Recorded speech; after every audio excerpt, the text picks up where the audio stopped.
이 시간 우리에게 주시는 하나님 말씀은 레위기 19장 1절부터 18절까지의 말씀입니다.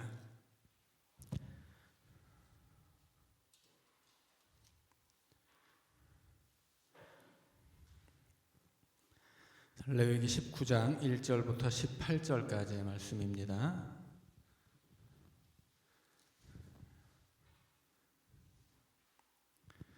우리 한 절씩 교독하겠습니다. 여호와께서 모세에게 말씀하여 이르시되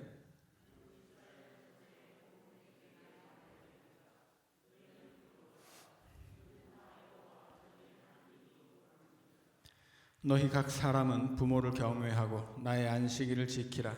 나는 너희의 하나님 여호와이니라.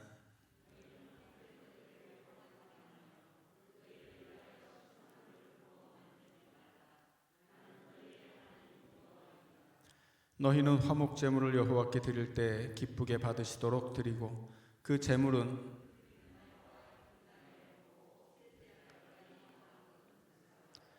셋째 날에 조금이라도 먹으면 가증한 것이 되어 기쁘게 받으심이 되지 못하고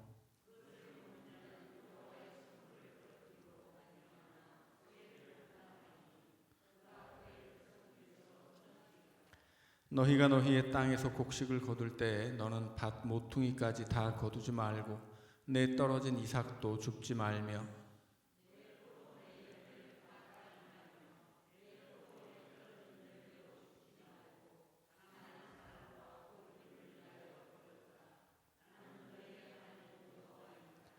너희는 도둑질하지 말며 속이지 말며 서로 거짓말하지 말며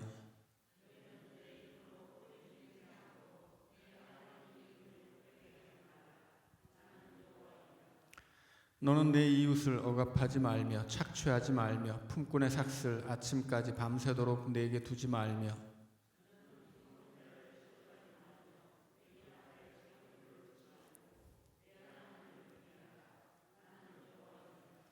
너희는 재판할 때 불의를 행하지 말며 가난한 자의 편을 들지 말며 세력 있는 자라고 두둔하지 말고 공의로 사람을 재판할지며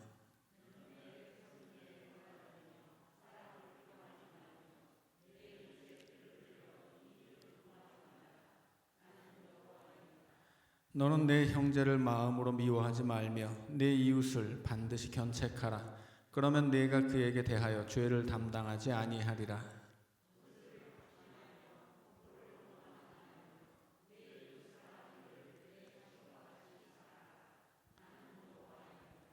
아멘.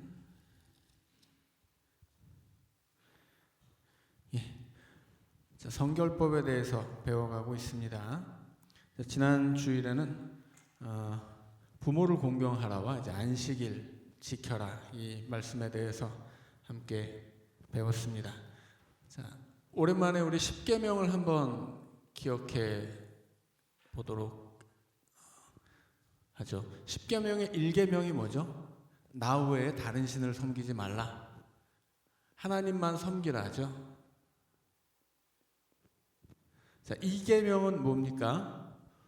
우상 만들지 말고 절하지 말고 섬기지 말아라. 우상 금지. 자, 이 우상 금지에는 우상 숭배를 금지하는 거지만 동시에 형상 제작, 형상을 만드는 것 자체도 금지하고 있습니다. 자, 세 번째는 뭔가요? 하나님의 이름을 망령되이 일컫지 말아라. 네 번째는 안식일을 거룩히 지켜라. 자, 이 네 가지가 우리가 하나님께 지켜야 할 법이죠. 자, 그 다음에는 자, 이제 우리 사람이 사람 사이에서 지켜야 할 첫 번째 계명은 뭐죠? 부모를 공경하라. 6번은 살인하지 말라. 7번은 도둑질하지 말라. 8번은 간음하지 말라. 9번은 거짓말하지 말라. 10번은 내 이웃의 아내와 재산을 탐하지 말라.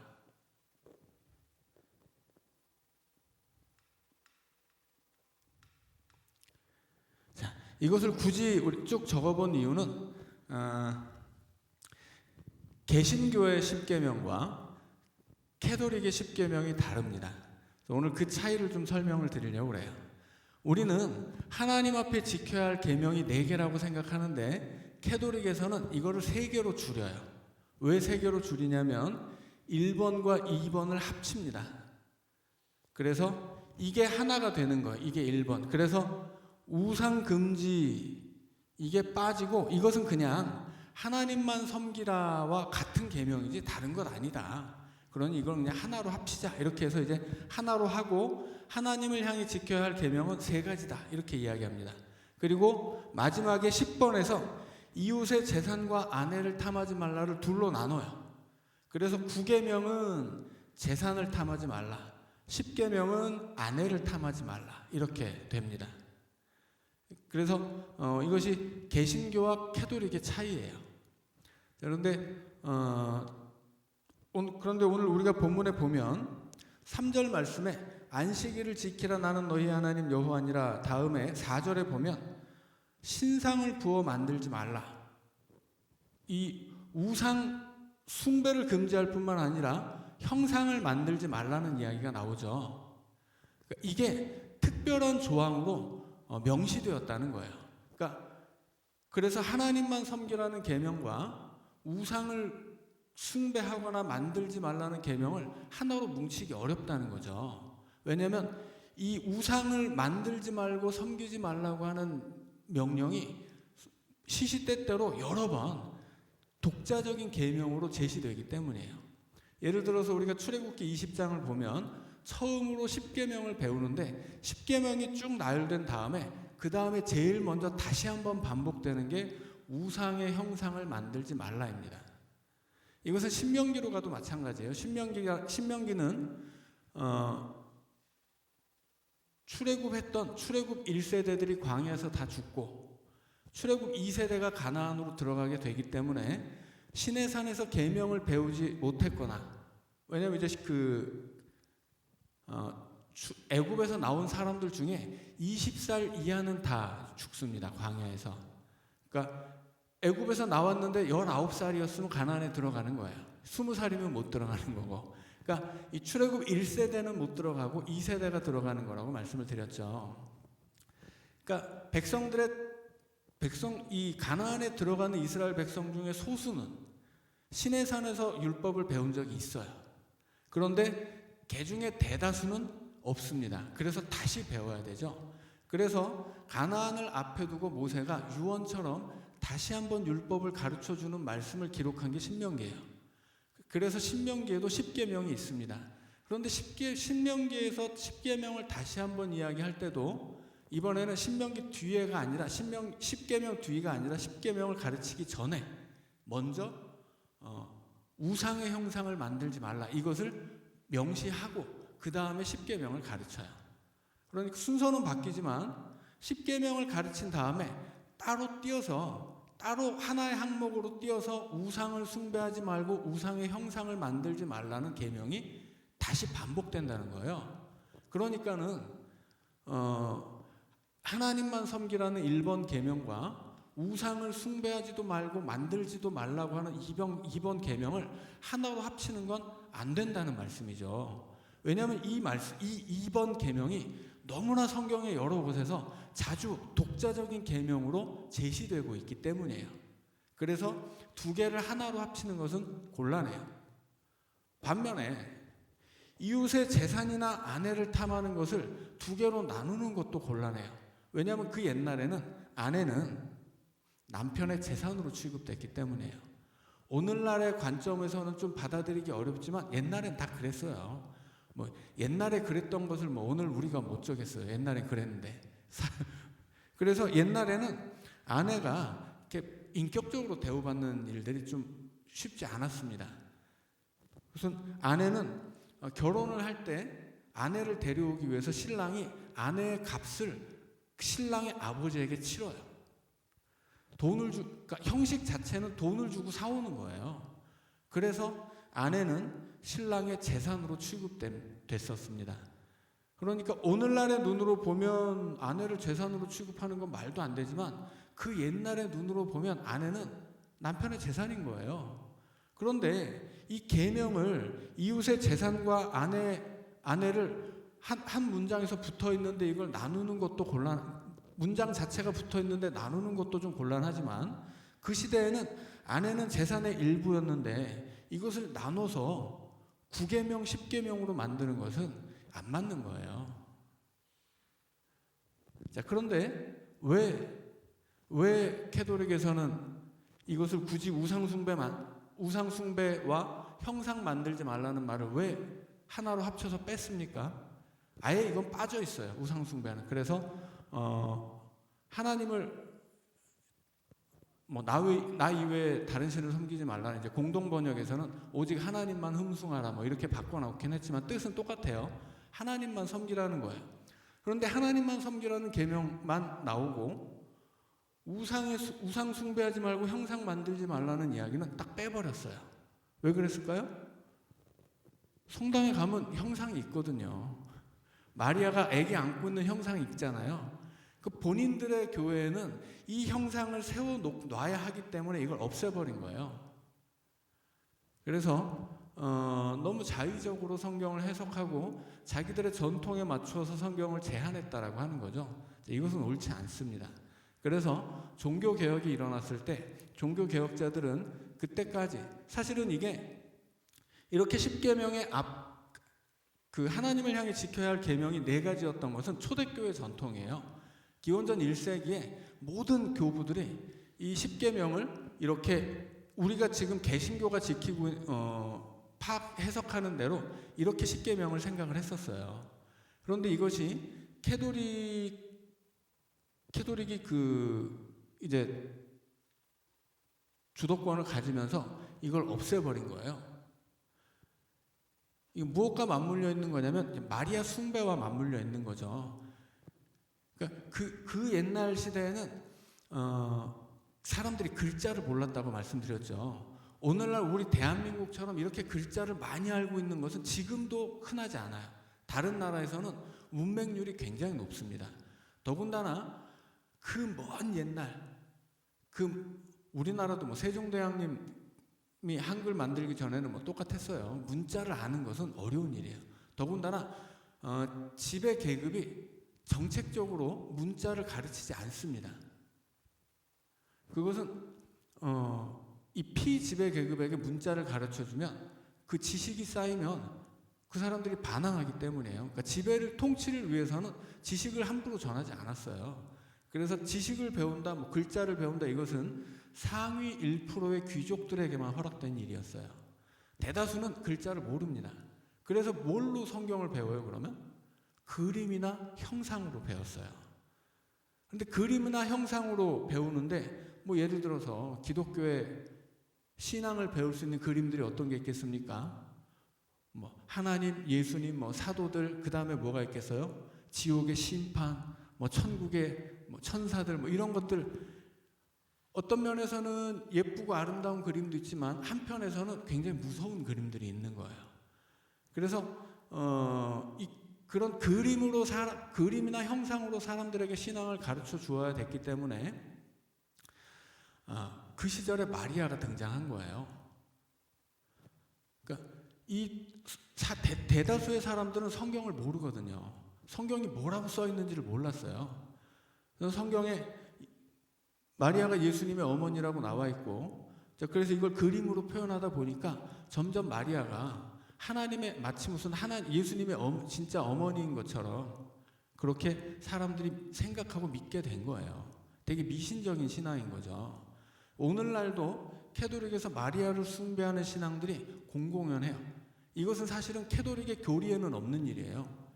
캐톨릭의 교리에서는 마리아는 절대 아무것도 아닙니다. 교리상으로는. 그래서 기독교 신학자들이 이 캐톨릭 신학자들을 향해서 왜 마리아를 숭배하냐 이런 얘기 못해요. 왜냐하면 캐톨릭의 교리에는 그런 얘기가 없어요. 그런데 현실적으로 캐톨릭 신도들은 마리아를 섬겨요. 마리아 이름으로 기도하기를 즐기고 마리아가 일반 다른 성인들 이상의 권세를 가지고 있다고 믿고 그 마리아를 이 삼위일체 하나님의 반열에 올려야 한다고 해마다 이 캐톨릭 안에 극우파들이 교황청에 그 헌의를 하거든요. 자, 그래서 캐톨릭 안에서 이 교리적으로는 마리아 숭배가 가능하지 않지만 현실적으로 마리아를 많이 숭배하고 있고 실제로 그런 그 형상과 그림 같은 것들이 많기 때문에 본인들이 이것을 함부로 이렇게 내세우기가 어려운 거예요. 그래서 이 우상의 형상을 만들지 말라, 숭배하지 말라 이런 얘기가 나왔다고 하는 거죠. 자, 그래서 예전에 한번 설명해 드렸어요. 마리아라고 하는 말이 이거는 헬라어죠. 히브리어로는 마라예요. 자, 마라라고 하는 것 성경에 구약 성경에 두 사건에서 나오는데 하나는 이스라엘 백성들이 출애굽한 다음에 이 홍해를 건넜지만 3일 동안 물을 못 만나죠. 엄청 목이 마른 상태에서 물을 만났는데 못 마시는 물이에요. 그래서 그곳 이름을 마라라고 부릅니다.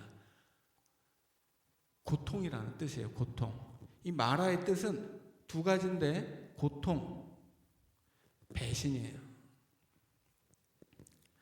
자, 그리고 두 번째 마라가 나오는 데는 어디냐면 룻기예요. 룻기에서 룻기에서 이 나오미가 나오죠. 나오미의 가족이 가나안을 떠나요. 이제 룻기는 시대적으로는 사사기랑 붙어 있거든요. 사사기가 어떤 시대예요? 자기 좋은 대로 행하는 시대예요. 자기 마음대로 죄를 짓던 시대가 사사기예요. 그 시대에 가나안을 떠난 사람들이 나오미의 가족이에요. 나오미가 가나안을 떠났더니 어떻게 됩니까? 그 집안의 남자들이 다 죽었어요. 과부가 되고 며느리들만 남았죠. 그래서 나오미가 고향으로 돌아오는데 첫째는 자기 고향으로 돌아가 버리고 나오미의 며느리인 룻과 나오미가 돌아와요. 그리고 고향에 돌아와서 고향 사람들이 나오미 돌아왔네 하니까 나오미가 뭐라고 얘기하냐면 나를 나오미라고 부르지 마시오. 앞으로 나를 마라라고 부르시오. 그렇게 이야기합니다. 고통이라는 뜻이에요. 자기 인생이 그렇게 고통스럽게 되었다는 거죠. 그 고통의 원인이 뭐예요? 가나안을 떠난 거예요. 가나안을 떠난다는 거 무슨 뜻입니까? 하나님의 백성이 하나님이 약속해준 땅을 떠난다는 것은 하나님을 버린다는 뜻이에요. 그것이 바로 배신이에요. 그래서 마라라고 하는 이름 안에는 고통과 배신이라는 뜻이 있는데 이 고통은 배신으로부터 온 거예요. 하나님을 배신했더니 고통스럽게 된 거예요. 그래서 마라는 죄인들의 이름이에요. 마라는 하나님을 배신한 죄인들의 이름이에요. 그리고 이 마라가 히브리어고 이걸 헬라어로 고치면 마리아입니다. 그럼 마리아는 누구냐? 마리아는 죄인의 이름이에요. 예수님을 잉태한 한 여인의 이름이 아니라 그 여인을 통해서 상징되는 죄인의 이름이에요. 예수 그리스도가 이 땅에 오시는데 이 땅의 죄인들이 예수 그리스도를 잉태해야 한다는 뜻이에요. 그래서 예수 그리스도를 내 안에 영접하는 사람이 마리아이거든요. 마리아라고 하는 사람은 한 여인의 이야기가 아니고 마치 아담의 이야기가 처음 창조된 한 사람의 이야기가 아니라 모든 사람의 이야기이듯이 마리아의 이야기도 한 여인의 이야기가 아니라 모든 죄인의 이야기예요.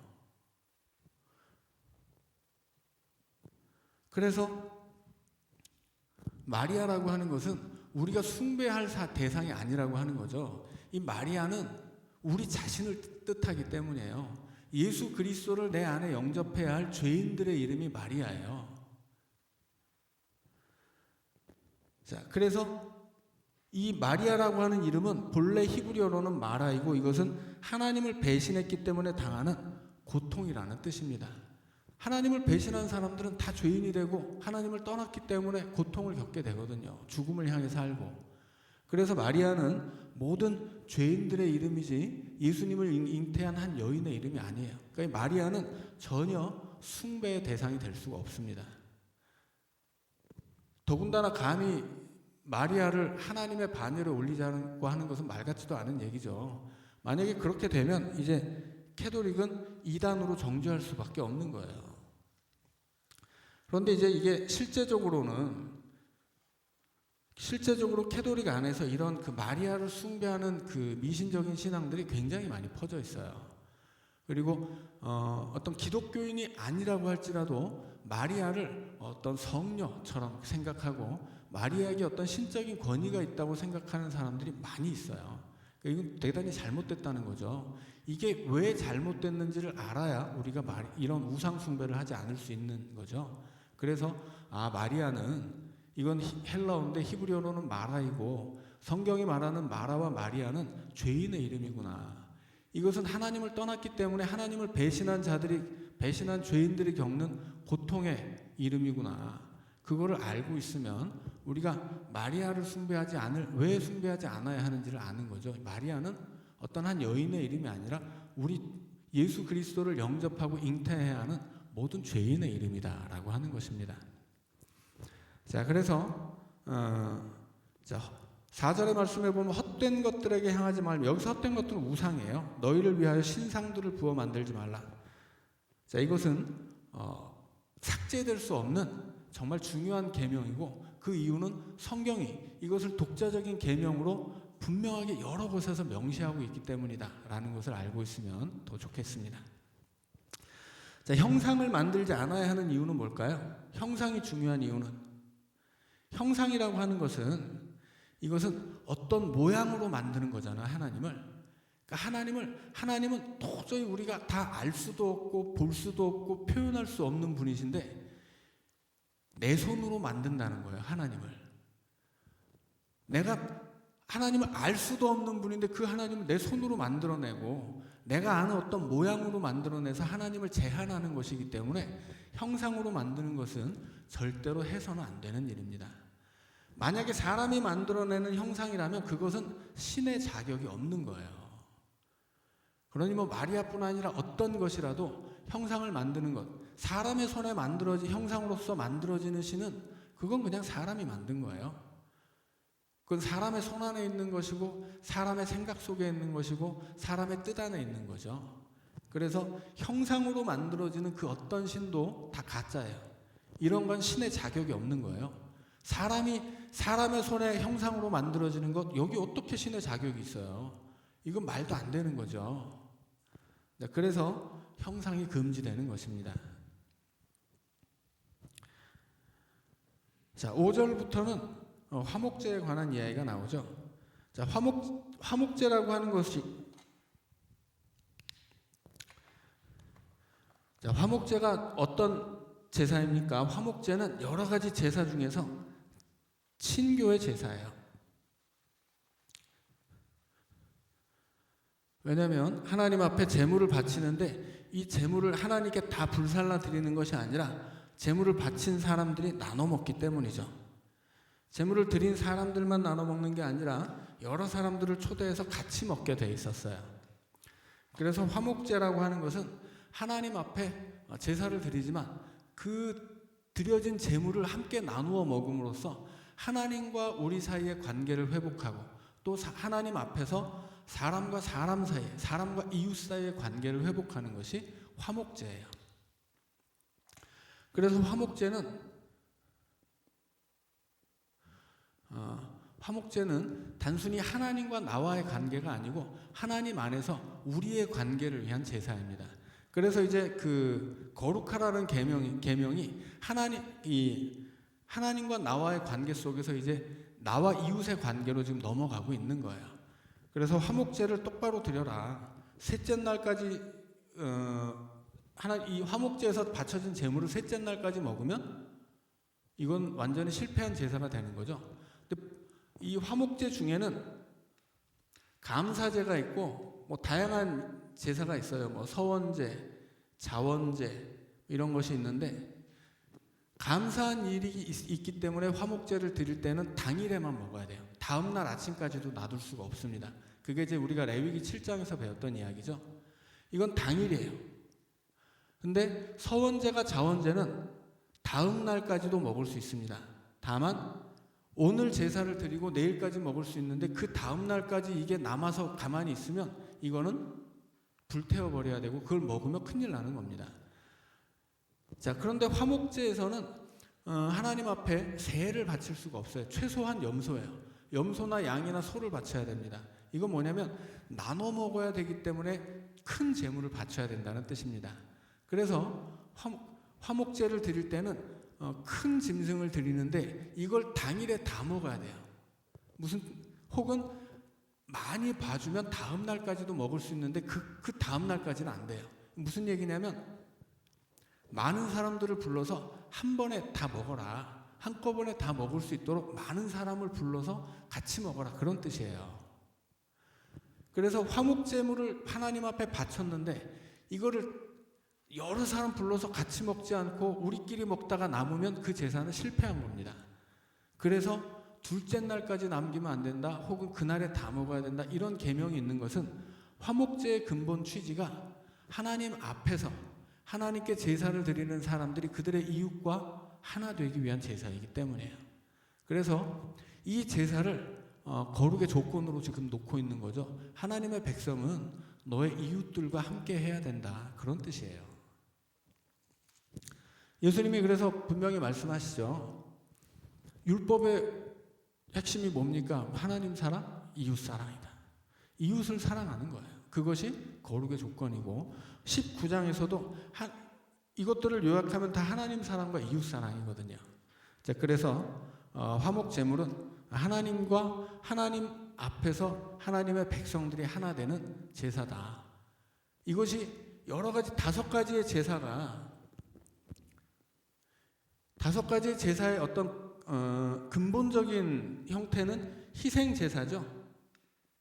희생 제사라고 하는 것은 제물을 바쳐서 드리는 제사예요. 근데 예수님이 완전한 제물로 이 땅에 오셨기 때문에 우리는 더 이상은 제사를 드리지 않습니다. 그러나 구약의 희생 제사는 예수님이 없었기 때문에 제물을 바쳐서 드리는 것인데 이것은 오늘날의 우리의 언어로 바꾸면 예배라고 말씀을 드렸죠.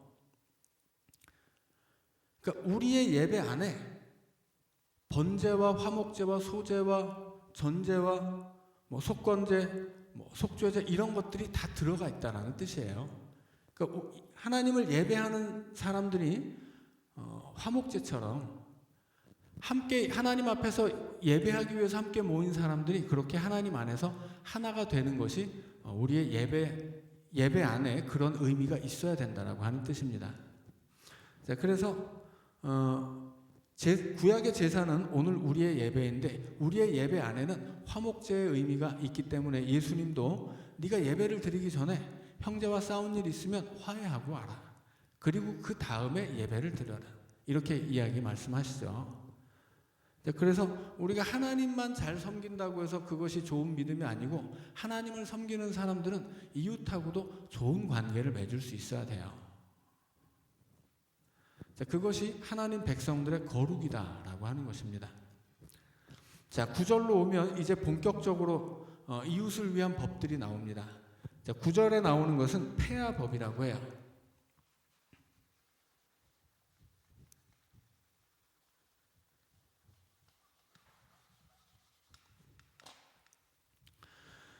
자, 9절, 10절은 폐하법이라고 하는데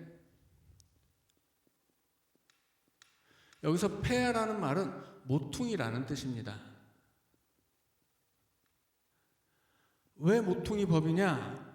곡식을 거둘 때 모퉁이에 있는 것은 거두지 말라는 법이기 때문이에요.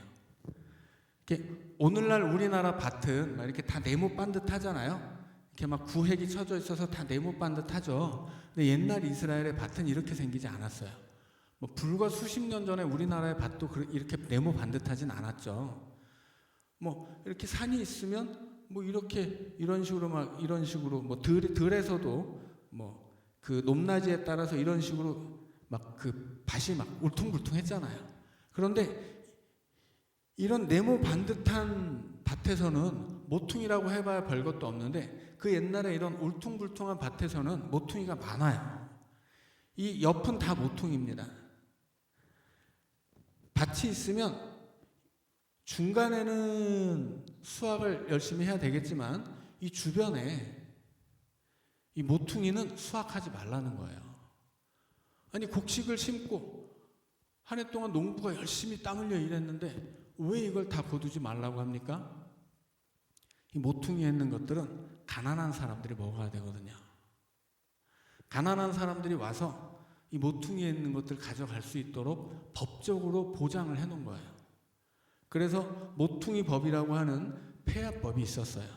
이게 율법이 정해놓은 것이라 누구든지 뭐 그것이 뭐 밀이 됐든 보리가 됐든 뭐 포도가 됐든 무슨 야자가 됐든 뭐가 됐든 간에 뭐든지 다 털어갈 수는 없어요.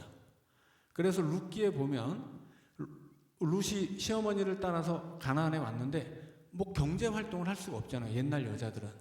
그러니까 그들이 이 먹고 사는 길은 어디 가서 뭐 바느질을 해준다던가 이런 별로 이렇게 그 돈도 안 되는 일일 뿐더러 그런 일을 할 기회도 별로 없어요. 그래서 추수 때가 되면 이 마을의 가난한 사람들의 대표자들이 고아, 과부, 나그네들인데 이 사람들이 추수할 때가 되면 밭에서 이렇게 기다리고 있는 거예요. 이 밭의 주인이 이 중간에서 추수를 싹 하고 모퉁이를 남겨두면 이제 다 그 가난한 사람들이 구경하고 있다가 이 추수를 해간 밭에 와서 떨어진 것들, 모퉁이에 있는 것들 이걸 다 주워가는 거예요. 룻도 그랬거든요. 룻도 왜 밭에 나가서 이걸 주웠냐면 시어머니를 봉양하기 위해서예요. 시어머니 먹을 것을 시어머니 밥을 해드리기 위해서 보아스네 밭에 찾아갔죠. 추수를 하고 있는데 추수가 끝난 밭에 곡식을 막 주스러 간 거예요. 과부라서.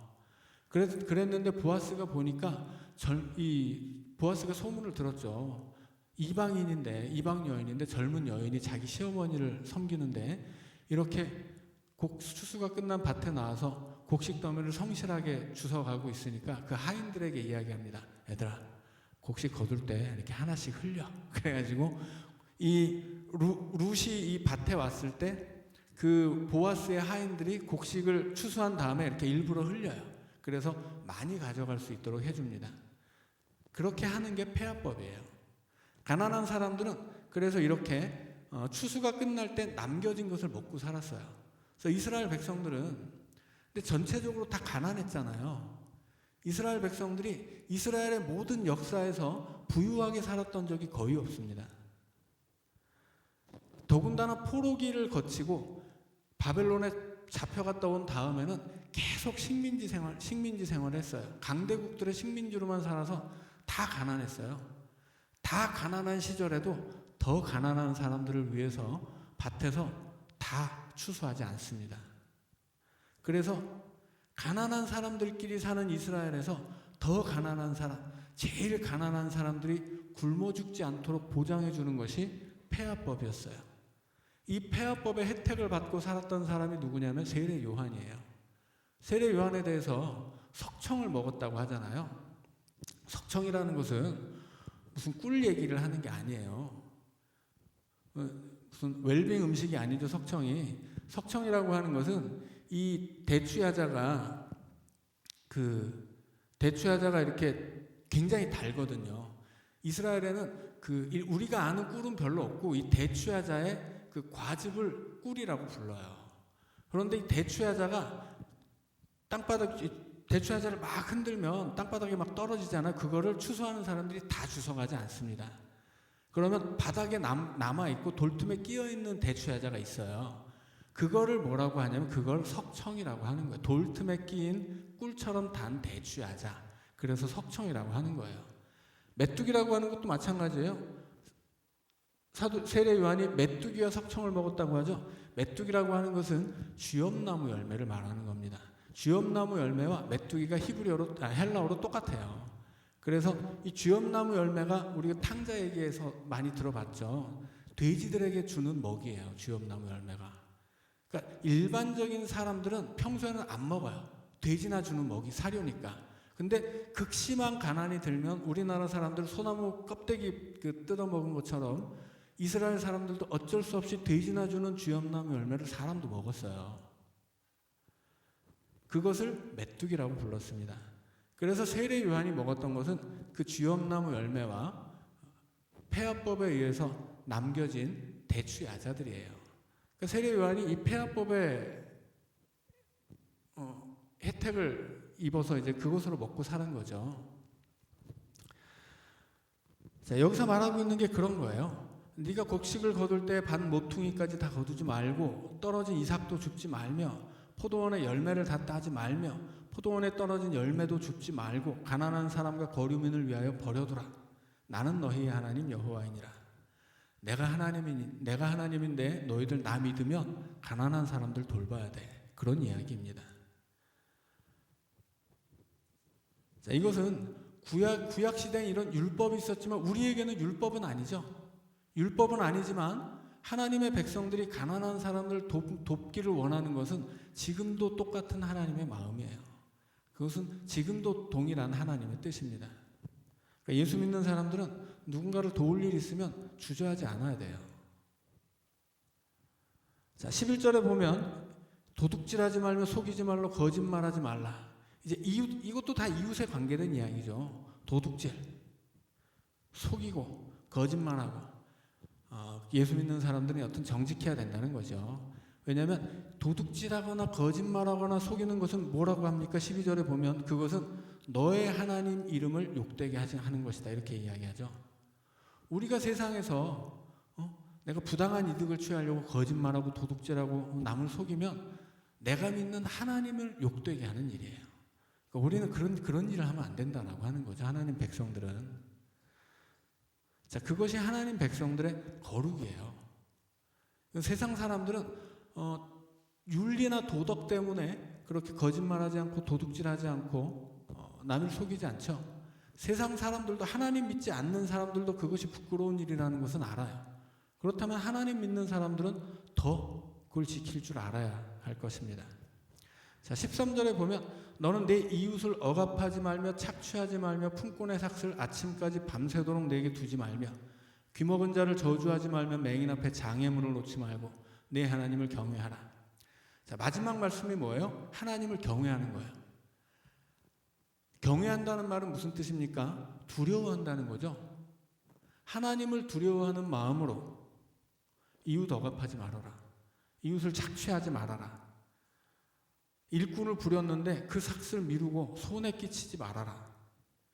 귀먹은 자를 저주한다거나 장애 있는 사람들, 귀가 먹거나 맹인들 괴롭히지 말아라. 그것은 뭐예요? 그것이 바로 하나님을 두려워하는 삶이에요. 하나님이 두려우면 내가 만나는 이 세상의 약자들 괴롭히지 못한다 하는 거예요. 하늘 무서운 줄 모르고 약한 사람 짓밟고 약한 나라 쳐들어가서 막 괴롭히고 죽이고 이건 그야말로 하늘 무서운 줄 모르는 일이죠. 하나님 백성들은 하늘 무서운 줄 알아야 되고 그것이 약한 사람들 괴롭히지 않는 거예요. 자, 15절 말씀은 재판할 때 불의를 행하지 말며 재판의 불의 성경이 이야기하는 정의 혹은 공의 이것은 기본적으로 재판 법적인 용어예요. 재판에서 정당한 판결을 내려야 한다는 뜻이에요. 여기서도 이야기하죠. 가난하다고 봐주지 말고 힘있다고 봐주지 말아라. 가난하든지 힘있든지 어떤 사람의 재판이든지 정당해야 된다.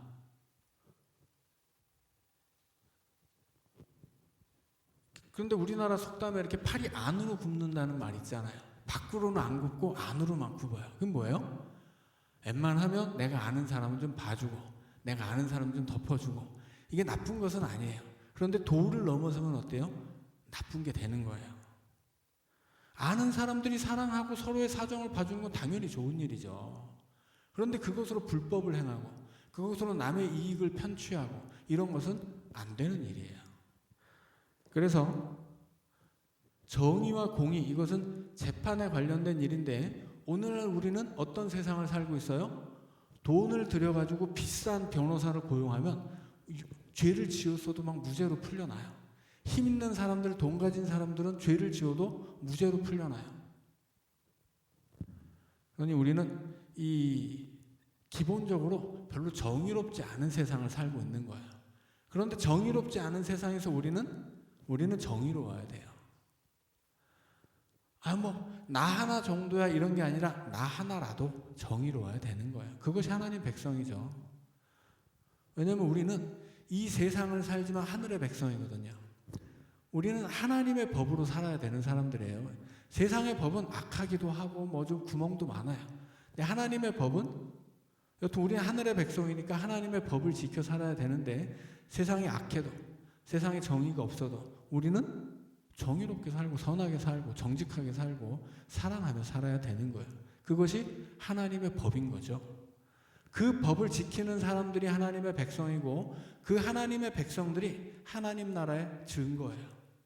이 세상에서 아무도 하나님 나라의 법을 지키지 않고 하나님 나라 백성으로 살지 않으면 세상 사람들은 하나님 나라는 없다고 보는 거예요. 그럼 거짓말이에요, 그거는. 하나님 나라의 증거가 없잖아요. 증거가. 근데 우리들이 누구예요? 우리가 증인이고 우리가 증거인 거예요. 그러니까 우리가 하늘의 법을 지키며 살아야 하나님이 있는 것이고 우리가 그렇게 하나님 뜻대로 살아야 하나님이 있는 거예요. 우리 자신이 증거이자 증인인 거죠. 자, 16절 말씀은 마찬가지죠.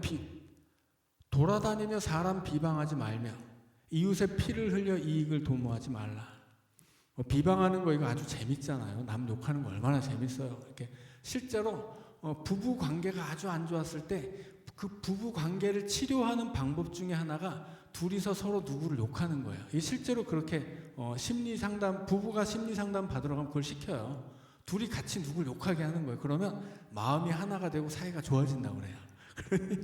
그러니 사람이 남을 비방하는 것은 얼마나 즐거운 일이에요. 예수 믿는 사람들은 그러지 말라는 거죠. 비방하고 다니지 말라는 거예요. 부부 사이의 관계는 좀 다른 방식으로 고치면 좋겠습니다. 남 욕하면서 고치지 말고. 자, 그리고 이제 이웃의 피를 흘려 이익을 도모하지 말라. 이익 때문에 남을 해치지 말아야 되는 거죠. 이건 너무나 기본적인 상식인 것인데 실은 이것이 그 옛날에도 잘 안 됐고 지금도 잘 안 되기 때문에 하나님이 굳이 다시 말하고 있는 거예요. 자, 이제 17절로 가면 너는 형제를 마음으로 미워하지 말며 내 이웃을 반드시 견책하라. 그러면 내가 그에 대하여 죄를 담당하지 아니하리라. 누군가 죄를 지으면 이제 깨우쳐 주라는 이야기죠. 놔두지 말라는 거예요. 죄의 길로 가고 있으면 아이 자네 왜 그러는가 이야기해야 되죠. 자, 그런데 여기서 어떻게 보면 아니 그 잔소리 아닌가 이렇게 생각할 수도 있어요. 그럼 누가 죄 짓는 거 볼 때마다 내가 찾아가서 죄 짓지 마 이러면 이러라는 뜻일까요? 아니겠죠.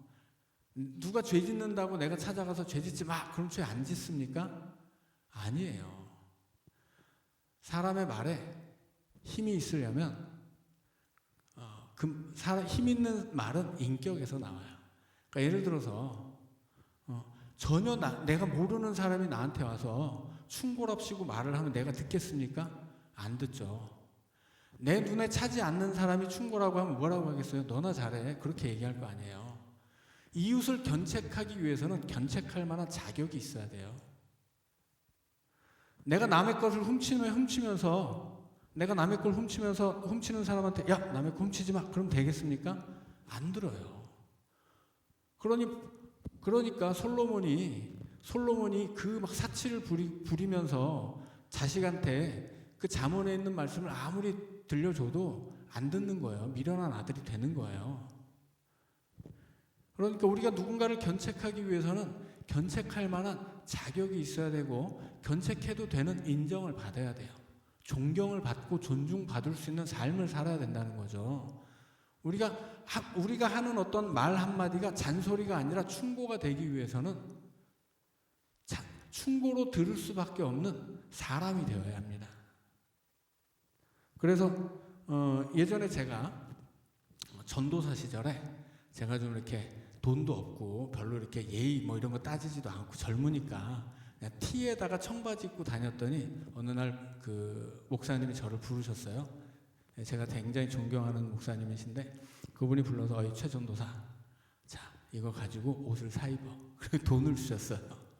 만약에 그 목사님이 저한테 그 자네 티가 뭔가 와이셔츠 입고 이렇게 이런 정장을 입어야지 그렇게만 말했으면 그거는 잔소리예요. 근데 제 손에 그때 돈으로 한 20만 원을 쥐어주시면서 그게 지금 30여 년 전이거든요. 그거 굉장히 큰 돈이고 개척교회 목사님이셨어요. 돈도 없는 분이 제 손에 봉투를 쥐어주시면서 이걸로 옷을 하나 사입게. 내가 보니 이렇게 전도사로서 티 입는 것은 교인들에게 덕이 되지 않으니 내가 이거 줄 테니 옷을 사입고 다음 주에는 이렇게 마이라도 하나 입고 오게. 이렇게 얘기하니까 제가 그 말씀을 거역할 수가 없었어요. 그게 충고예요. 저한테 봉투를 안 주시고 그냥 옷 사입으라고 했으면 그건 잔소리죠. 충고를 하려면 어떻게 해야 되는 거예요? 충고를 하려면 지갑을 열어야 되는 거죠. 자, 그래서 그냥 말한다고 충고가 되는 게 아니에요.